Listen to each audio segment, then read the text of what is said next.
Kitchen ഗാലറിയിലേക്ക് സ്വാഗതം. Kitchen ഗാലറിയിൽ ഇന്ന് തയ്യാറാക്കാൻ പോകുന്ന വിഭവമാണ് nuts and dry fruit laddu.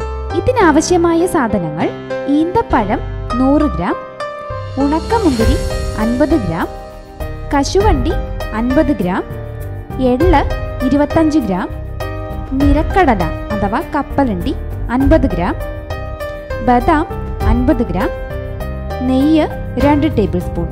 ആദ്യം എള്ള് വറുത്തു മാറ്റി വയ്ക്കുക.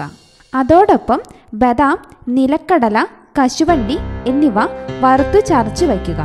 ഇതിനി തയ്യാറാക്കുന്ന വിധം നോക്കാം.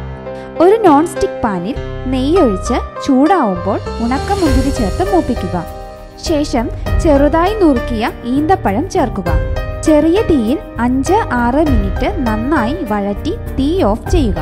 ഈ കൂട്ടിലേക്ക് വറുത്തു വച്ച എള്ള്, വറുത്തു ചതച്ചെടുത്ത നട്ട്സ് എന്നിവയും ചേർത്ത് ചൂടാറുന്നതിന് മുൻപ് തന്നെ ഉരുട്ടിയെടുക്കുക. ഇവിടെ nuts and dry fruit laddu തയ്യാറായി കഴിഞ്ഞു. വളരെ ഹെൽത്തിയായ ഈ വിഭവം നിങ്ങളുടെ വീട്ടിലും പരീക്ഷിച്ച് അഭിപ്രായങ്ങൾ അറിയിക്കുക. കൂടുതൽ പുതിയ വിഭവങ്ങളെ പരിചയപ്പെടാൻ സബ്സ്ക്രൈബ് ചെയ്യുക കിച്ചൺ ഗാലറി.